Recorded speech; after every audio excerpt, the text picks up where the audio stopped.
আমি শুধু চেয়েছি তোমায়। পর্ব সংখ্যা ৫৯, লেখনীতে সুরাইয়া রাফা। সূর্য পশ্চিমে হেলে পড়েছে। মসৃণ জানালার গরদে চঞ্চল শিশুর মতোই হুটোপুটি খাচ্ছে শেষ বিকেলের মরা রোদ। গত কয়েকদিন ধরেই সূর্য খানিকটা তাতিয়ে আসছে মস্কোতে। মন্থর উষ্ণতায় গলে যাচ্ছে অধিকাংশ বরফ। সহসা প্রকৃতির গুঞ্জনে সরবর হয়ে উঠেছে প্যারাডাইসের সীমানার চারিপাশ। বেড়েছে জঙ্গলি প্রাণীদের আনাগোনা। পেইন্ট হাউসের ভেতরে নিজের কক্ষের জানালায় দাঁড়িয়ে সেই তখন থেকে জঙ্গলের মাঝে একটা কুচকুচে কালো ভালুকের দিকে ধীর শিকারী দৃষ্টি লক্ষ্য করছিল ঈশানী। মায়ের কোলের উষ্ণতায় ঘুমো ঘুমো চোখে হাত পা নাড়ছে ছোট্ট ইয়াস। তার চেহারা জুড়ে অব্যক্ত চাঞ্চল্য। দেখেই বোঝা যায় খুব শীঘ্রই দুষ্টুমির শীর্ষে পৌঁছাতে চলেছে এই ছোট্ট প্রাণ। আচ্ছা, বড় হলেও কি এই চঞ্চলতা, এই মিষ্টি হাসি, মেঘ মেদুর কোমল চাহনি সবকিছু একই রকম থেকে যাবে, নাকি মাফিয়া বসের মতো রূঢ় আর গম্ভীর হয়ে উঠবে ইয়াস ইউভান? আশ্চর্য! এই প্রশ্নটা সারাক্ষণ ঘুনপোকার মতো কুটকুট করে বেড়ায় ঈশানীর মস্তিষ্কে। মাঝে মধ্যে তো ভয়ও হয়। অ্যারিস আর তার ভালোবাসার টানাপোড়েন, এই অনিশ্চিত জীবনের দোলাচল, এই পাপের দুনিয়ার সবকিছুর কারণে কখনো নিঃসঙ্গ হয়ে না পড়তে হয় তার ছেলেটার। অচিরেই চক্ষু সজল হয়ে ওঠে ভাবনায় নিমজ্জিত ঈশানীর। মাতৃত্ব নামক দায়িত্বের বিষাদে ভার হয়ে ওঠে তার বুক। ঠিক তখনই রুমে প্রবেশ করে ফ্লোরা। পেছন থেকে রিন রিন আওয়াজে ডেকে ওঠে, আসবো? অদ্ভুত মায়া জড়ানো কণ্ঠস্বর। বাংলা শব্দচয়ন খুব একটা স্পষ্ট নয়, তবে আধো আধো কথাগুলো ভারী মিষ্টি শোনায়। কর্ণগহ্বরে ঠান্ডা হাওয়ার মতোই অদ্ভুত প্রশান্তি দেয়। ফ্লোরা এগিয়ে আসতেই হাতের পৃষ্ঠে চোখ মুছে হাসি মুখে পেছনে ঘুরল ঈশানী। তোমার বোধহয় মন খারাপ, আমি কি ভুল সময় চলে এলাম? ফ্লোরার সন্দিগ্ধ বাক্যে হাসির আড়ালে দুঃখ লুকালো ঈশানী। বিগলিত হেসে বলল, তেমন কিছুই নয়, ছেলেটা সেই তখন থেকে জ্বালাতন করছে। ফ্লোরা হাত বাড়িয়ে দিল। ছোট্ট ইয়াসকে মায়ের কোল থেকে আলগোছে লুফে নিয়ে বলল, আমি দেখছি ওকে, তুমি যাও, অ্যারিস ডেকে পাঠিয়েছে। ফ্লোরার সামনে অ্যারিসের ব্যাপারটা সঙ্গোপনে এড়িয়ে যেতে চাইল ঈশানী। সহসা উত্তর দিল, ইয়াস ঘুমাক, তারপরে যাব। আমি আছি তো। ফ্লোরার কণ্ঠে আশ্বস্তি। ঈশানী বেজার মুখে চুপ করে রইল। ঈশানীর নির্লিপ্ততায় ভ্রুযুগল কুঁচকে এলো ফ্লোরার। কিয়ৎক্ষণ বাদে আবারও ইতস্তত গলায় প্রশ্ন ছুড়ল সে, তুমি কি কোনো কারণে আমাকে এড়িয়ে যাচ্ছ ঈশানী? কোনো অপ্রীতিকর কারণ? এবার সত্যি সত্যি ভীষণ অপরাধ বোধ করল ঈশানী। বিদেশ ভূঁইয়াদের এই নরক নিবাসী সেই শুরু থেকেই ফ্লোরা তার একমাত্র বন্ধু। ঈশানী যতই অন্তর্মুখী হোক না কেন, ভারী মিষ্টি হাস্যোজ্জ্বল ললিত চেহারার এই রুশকন্যাকে এড়িয়ে যাওয়ার প্রশ্নই ওঠে না। সহসা উতলা ভঙ্গিতে প্রত্যুত্তর করল রমণী, ছি ছি, তোমার এমনটা কেন মনে হলো ফ্লোরা? তোমাকে এড়িয়ে চলার মতো দুঃসাহস আমার নেই। তাহলে অযথা কথা কাটছ কেন? ক্ষণকাল অতিবাহিত হলো নৈশব্দ। একটু বাদই ফের নীরবতা ভেঙে জবাব দিল ঈশানী, আসলে অ্যারিসের সাথে আমার সম্পর্কটা অনেক বেশি জটিল। এখানে পরিস্থিতির চেয়েও ডেস্টিনির কদর বেশি। আমি আমার ভবিতব্য মেনে নিয়েছি, কিন্তু যেই আমি তোমার সামনে বড় মুখ করে বলে গিয়েছিলাম সজ্ঞানে আর কখনো এই পাপের দুনিয়ায় পা মারাবো না, সেই আমি ফিরে তো এলাম, সঙ্গে নিয়ে এলাম পাপিষ্ঠ অধিপতির একমাত্র অংশকে। এটা নিঃসন্দেহে গ্লানির। আমি লজ্জিত ফ্লোরা, ভীষণ লজ্জিত। ঈশানীর কথায় ফ্লোরার চোখে মুখে খেলে গেল আশ্চর্য এক যাতনা। মেয়েটা নিজের পাহাড় সমান কষ্ট লুকিয়ে ঈশানীর দিকে মমতাসুলভ হাত বাড়ালো। ঢলঢলে পেল চিবুকে আবেশিত প্রলেপ বুলিয়ে ধাতস্থ স্বরে বলল, আমি সবকিছু জানি ইস্যু। তুমি হঠাৎ করে হারিয়ে যাওয়ার পরে নিজ চোখে অ্যারিসের এত পাগলামি, এত অস্থিরতা দেখেছি যে আমি ওই মাফিয়া বসের দুর্বলতা বিশ্বাস করতে বাধ্য হয়েছি। তুমি জানো এই পেইন্ট হাউসে কত শত লাশ পড়েছে শুধু তোমার জন্য? চারিদিক ধ্বংসস্তূপ বানিয়ে ফেলেছিল অ্যারিস। ভাগ্যিস তুষার ছিল। শেষ কথাটা ফ্লোরার বেশ অভয় নিয়ে বলল। সংকুচিত ঈশানীর নীলাভ চোখ জুড়ে খেলে গেল অযাচিত বিস্ময়। নিরুত্তাপ গলায় শুধালো, কি করেছিল অ্যারিস?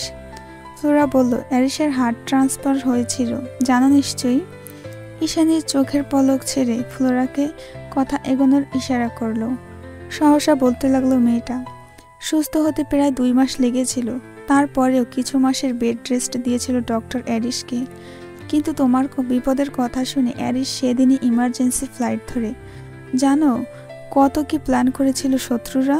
ঘুণাক্ষরেও যদি জানতে পারতো তুমি অ্যারিসের দুর্বলতা, তাহলে তোমাকে সেখানেই মেরে ফেলতো ওরা।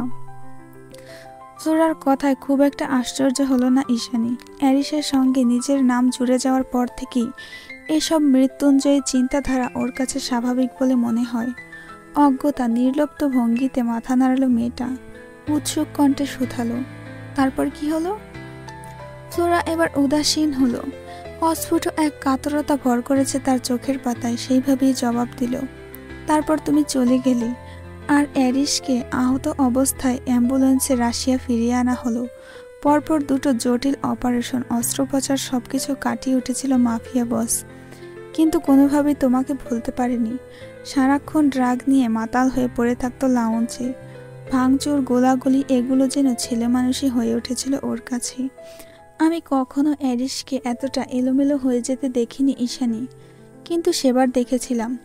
ড্রাগ নেওয়ার পরেও কি বাজেভাবেই না ছটফট করেছিল তোমার জন্য। সেদিন মাফিয়া বসটার অস্থিরতা দেখে আমি নিজেই বাকরুদ্ধ হয়ে গিয়েছিলাম। সেই মুহূর্তে তোমার সব দুঃখ আমার কাছে বেমালুম লেগেছে। বন্ধুত্ব, বিবেক, বাস্তবতা সবকিছু ভুলে তোমাকে হাজারবার ভৎসনা করেছি। কেন তুমি এত স্বার্থপর হতে গেলে ঈশানী? কেন এতটুকু বুঝলে না অ্যারিসকে? যেই মাফিয়া বস কোনোদিন কারোর দিকে নির্জীব শীতল দৃষ্টি ছাড়া তাকায়নি অবধি, সে তোমার নাম নিয়ে চিৎকার করেছে। ও কতটা উন্মাদ হয়ে গেছে তোমার জন্য, ক্যান ইউ ইমেজিন? এই পর্যায়ে নীলাভ চোখ জোড়া ব্যথায় ভরে উঠল রমণীর। শুষ্ক একটা ঢোক গিলে জরারো কণ্ঠে জবাব দিল, অ্যারিস আমার জন্য উন্মাদ, সেটা আমিও বুঝি, কিন্তু ওর এই উন্মাদনার কারণ আজও জানা নেই আমার ফ্লোরা। এত কিছুর পরেও আমি অ্যারিসের কাছে একটা খোলা বই, অথচ মাফিয়া বসটা সবসময় লুকিয়ে রাখে নিজেকে। কোনোদিন কোনোভাবেই ভালোবাসি বলেনি আমায়। ওর মতে ভালোবাসা সবার জন্য নয়। তাহলে ওর কাছে আমি কি, কাগজে কলমে স্বীকৃত একটা স্ল্যাট? এটা তোমার মনে হলো? ফ্লোরার কণ্ঠে অবিশ্বাস। ঈশানী জবাব দিল, প্রেমিক হওয়ার আগে আমি ওকে মানুষ বানাতে চাই ফ্লোরা। আমি চাই আমাদের একটা সুখের সংসার হোক। আকস্মাৎ আতঙ্কিত দেখালো ফ্লোরাকে, চোখে মুখে নিদারুণ ভয়। কিয়ৎক্ষণ নীরব থেকে শুষ্ক ওষ্ঠাধর নাড়িয়ে কিছু একটা আওড়ালো ফ্লোরা। ঈশানী ঠিকঠাক শুনতে না পেয়ে জিজ্ঞেস করলো, কি বললে? অন্যমনস্ক ভাবটা কেটে যেতেই ধরফরে উঠল ফ্লোরা, চিন্তিত গলায় বলল, তোমার জন্য অ্যারিসের পাগলামিগুলো একটু বেশি। আমি কোনোদিন কল্পনাও করিনি অ্যারিসের মতো একটা কোল্ড হার্ট, রুথলেস মাফিয়া বস কখনো কারোর জন্য এতটা মরিয়া হয়ে উঠবে। ও তো দুর্বলতাকে ঘৃণা করত, অথচ সেই ব্লাডি বিস্ট এখন বুকের মাঝে দুর্বলতার পাহাড় নিয়ে ঘুরছে। তুমি ওর দুর্বলতা ঈশানী। তুমি চাইলে ও হয়তো দুনিয়ার তোলপাড় করে ফেলতেও এক মুহূর্ত দ্বিধাবোধ করবে না। কিন্তু তার পরিণাম কি? ফ্লোরার আতঙ্কিত কথাগুলো ঠিকঠাক বোধগম্য হলো না ঈশানীর। সহসা ভুরু কুঞ্চিত করে ফের প্রশ্ন ছুড়ল রমণী, তুমি ঠিক কি বলতে চাইছো ফ্লোরা? ঈশানীর পানে পূর্ণ দৃষ্টি নিক্ষেপ করে জবাব দিল ফ্লোরা, এই তো সেদিন এরিস মাতাল হয়ে লাউঞ্জে বসে তোমার প্রিভিটি সিসিটিভি ফুটেজগুলো হাতড়ে বেড়াচ্ছিল ল্যাপটপে। আমি তখন কিচেন কাউন্টারে খাবার বানাতে ব্যস্ত ছিলাম। ঠিক সেই মুহূর্তে হঠাৎ একটা গার্ড চলে আসতে একটু শব্দ হয়েছিল শুধু, ব্যাস এইটুকুই। কথা নেই, বার্তা নেই, চোখের পলকে গুলি মেরে উড়িয়ে দিল লোকটাকে। লাশটা যখন ছটফট করতে করতে নিথর হয়ে অ্যারিসের পায়ের কাছে ঢলে পড়ল, ও বিতৃষ্ণ হয়ে একটা জোরালো পদঘাত করে সেটাকে কয়েক হাত দূরে সরিয়ে দিল। রক্তের স্রোতে রঞ্জিত হয়ে গেল গোটা মার্বেল পাথরের মেঝে। গোলাগুলির শব্দ পেয়ে তুষার ছুটে এসে দেখতে পায় এই কাহিনী। অ্যারিস তখনও উন্মুখ হয়ে তোমার ভিডিও দেখছে, যেন আশেপাশের সবকিছু স্বাভাবিক, কোথাও কিচ্ছুটি ঘটেনি। তেমনই নিরুত্তাপ ছিল তার অভিব্যক্তি। তুষার আসতে না আসতেই গম্ভীর গলায় আদেশ করলো, লাশটাকে সরিয়ে দাও। তখন অবশ্য তুষার একটু চটে গিয়েছিল, কণ্ঠে উষ্মা নিয়ে একা একাই রাগ ঝাড়ছিল কতক্ষণ। এই পর্যায়ে ঈশানীর কণ্ঠ নমনীয় হয়ে এলো, চোখের জল ছেড়ে আহত কণ্ঠে বলল, আমি অ্যারিসকে ভালোবাসি ফ্লোরা, আকাশের মতোই অধরা ভালোবাসি। ওকে কষ্ট দেওয়ার কোনো ইচ্ছে আমার ছিল না, কিন্তু ওই পরিস্থিতিতে অ্যারিসকে আমার বিপজ্জনক মনে হয়েছে। ও ভুল বুঝে যদি আমার সন্তানকে মেরে ফেলতো। ঈশানীর এই সংখ্যা মোটেই হেয়ালির নয়। নিজের সন্তানের সুরক্ষায় একজন মা যা কিছু তাই করতে পারে। তবুও কেন যেন অহেতুক হাসি পেল ফ্লোরার। মেয়েটা মলিন হেসে বলল, তুমি ভুল ভাবছ। একটুখানি ধৈর্য ধরে বললেই দেখতে মাফিয়া বস ভক্তিতে নজ্জ হয়ে যেত তোমার। ঈশানী তৎক্ষণাৎ আর কথা খুঁজে পেল না, তাই প্রসঙ্গ বদলে বলল, তুমি আগের চেয়ে গম্ভীর আর অনেক বেশি দায়িত্বশীল হয়ে গেছো। তোমার মাঝে এখন সেই চাঞ্চল্য হাসি খুশি রুশকন্যাটিকে খুঁজে বেড়ে ফ্লোরা। পরিস্থিতি মানুষকে বদলে দেয় ইস্যু। 1 বছরে কত কি ঘটে যায়। মানুষের সাজানো জীবন বেওয়ারিশ হয়ে সমুদ্রের মতো উথাল পাথাল হয়ে যায়। সেখানে আমাদের তো প্রায় 2 বছর পরে দেখা হলো। ফ্লোরার কণ্ঠে অব্যক্ত এক ছাইচাপা ব্যথা। তার বেদনা বিধুর গোলাপি চেহারার পানে চেয়ে কিছু একটা টের পেল ঈশানী। হতে পারে কোনো বুক ভাঙা আর্তনাদ। সহসা প্রতিউত্তর করল, ঠিক বলেছ, অ্যারিস তোমাদের খুব জ্বালিয়েছে, তাই না?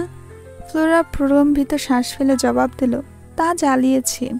যতক্ষণ পেন্ট হাউসে থাকতো আতঙ্কিত করে রাখতো চারিপাশ। তবে সেই সময় তোমার জন্য অ্যারিসের উন্মাদনা, অস্থিরতা, এমনকি হৃদয় তোলপাড় করা যন্ত্রণা দেখে মনে মনে নিজের অনুভূতিগুলোকে ভীষণ তুচ্ছ মনে হতো। কেন যেন মনে হতো অ্যারিসের মতো ভয়ঙ্করভাবে কেউ কোনোদিন কাউকে ভালোবাসতে পারবে না, কেউ না। ফ্লোরার কথা শেষ হতে নিজেই অজান্তে হোঁচট খেল ঈশানী। কখন যে চোখের কটর ছেড়ে বিলোপ কপল ঈষদুষ্ণ জল গড়ালো, উদ্বেলিত হৃদয়টা জানে না তার হদিশ।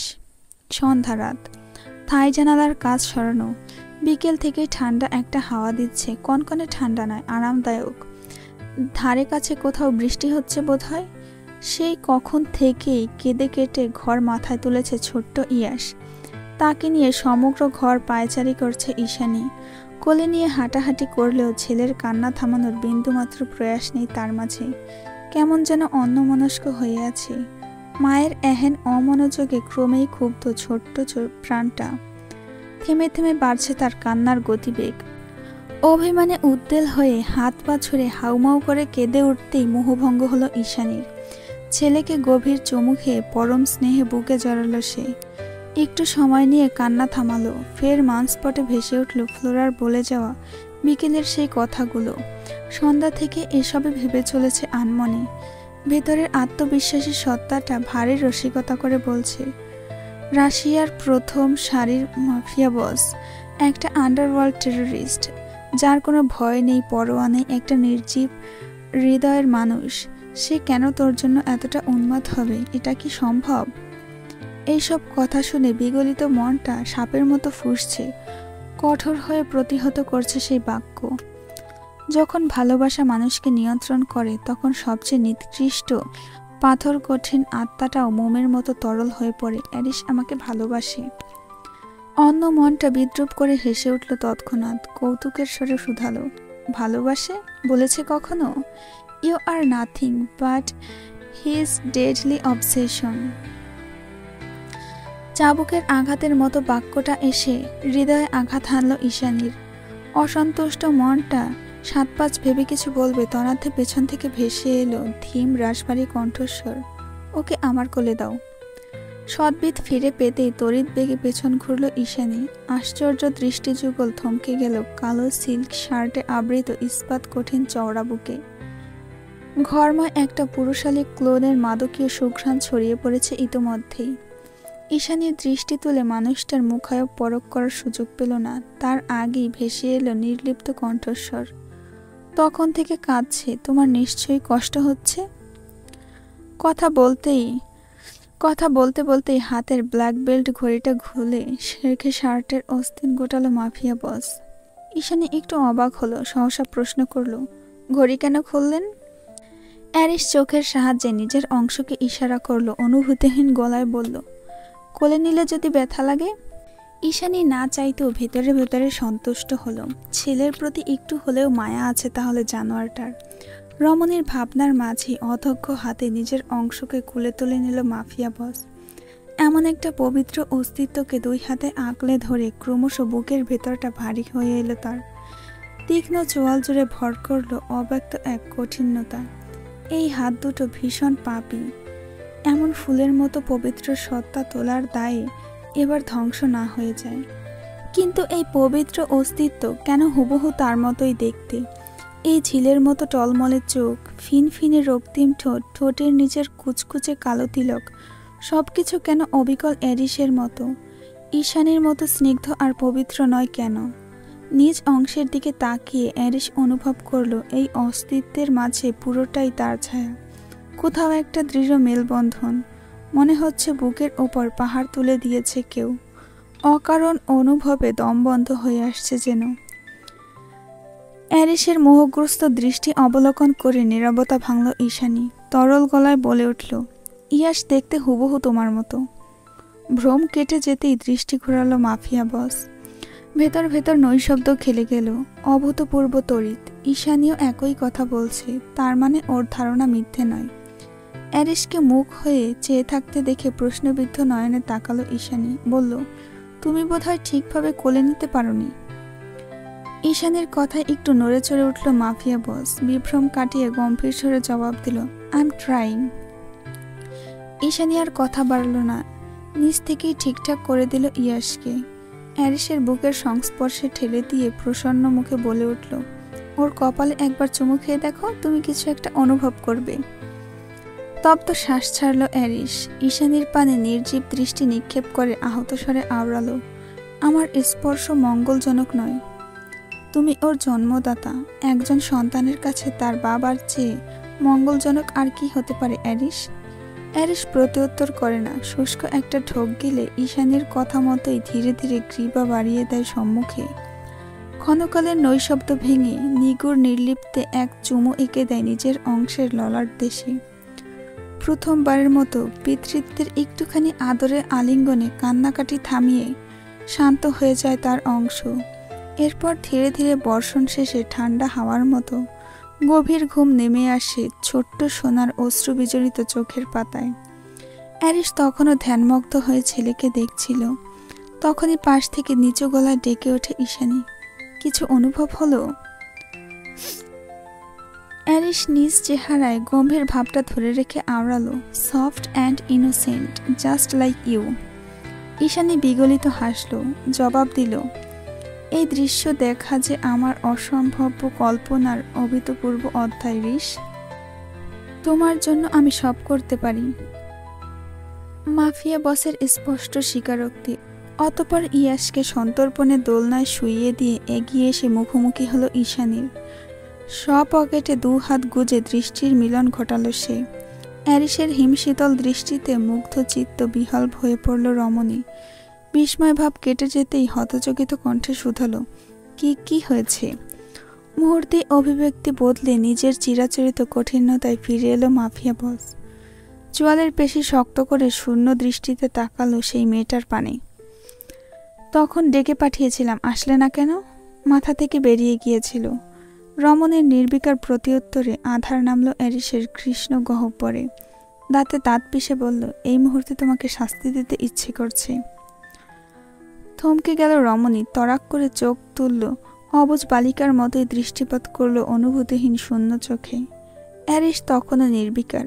সহসা শুষ্ক একটা ঢোক গেলে ভয়ার্ত গলায় প্রশ্ন ছুড়ল ঈশানী, কি শাস্তি?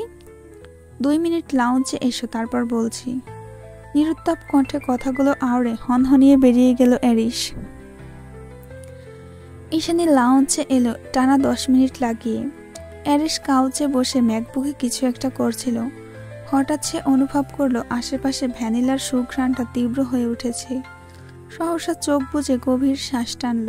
অতঃপর ধীরে ধীরে চোখ খুলতেই দেখল স্বয়ং সাকুরা তার সম্মুখে দাঁড়িয়ে।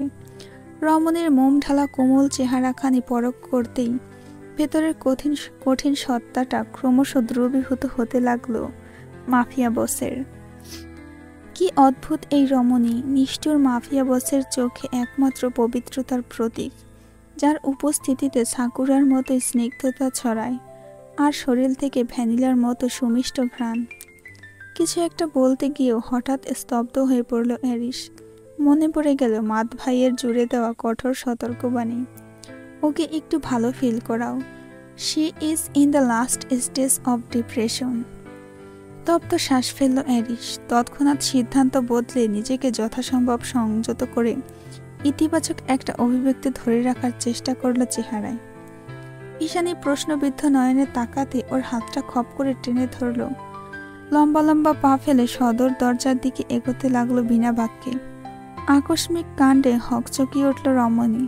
তড়িঘড়ি করে প্রশ্ন ছুড়ল, কোথায় নিয়ে যাচ্ছ এত রাতে? কোনরূপ জবাবদিহিতা না করে উল্টো প্রশ্ন করল অ্যারিস, এই পেন্ট হাউসের রুপটপে যে একটা হেলিপ্যাড রয়েছে সেটা কি তুমি জানো? তোমার এই রহস্যে ঘেরা অদ্ভুত পেন্ট হাউসে কোনো কিছু অস্বাভাবিক নয়।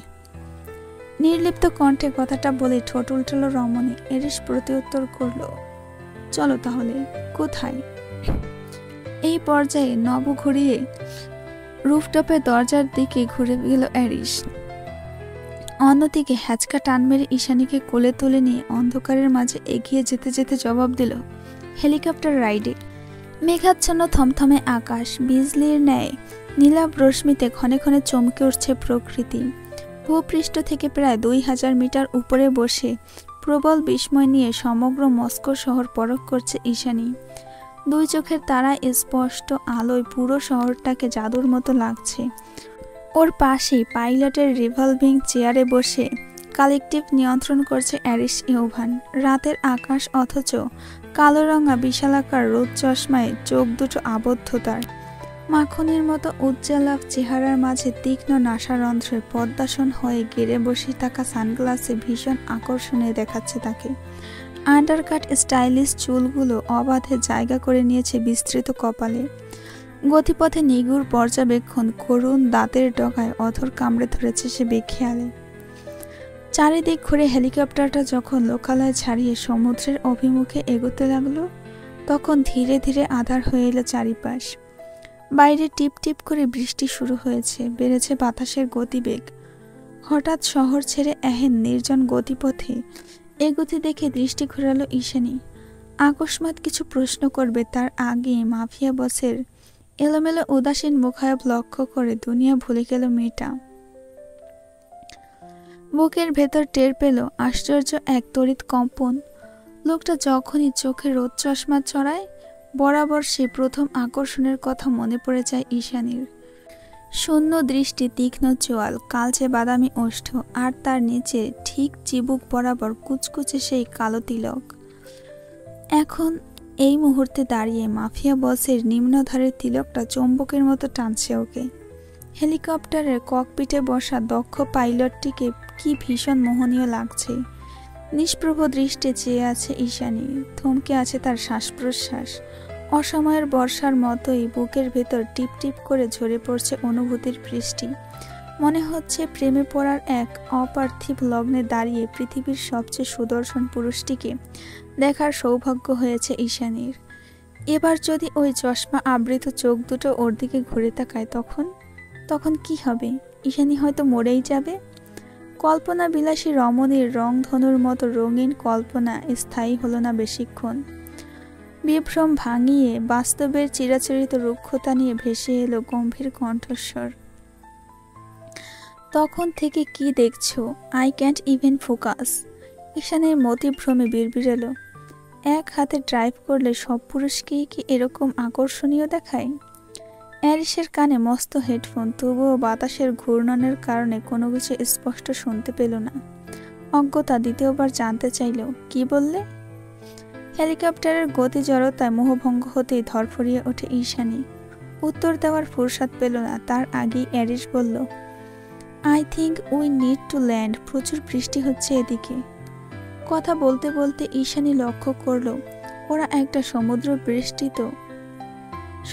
বেষ্টিত বালুচরে নেমেছে। অবিরাম বর্ষণে ধূসর হয়ে আছে চারিদিক।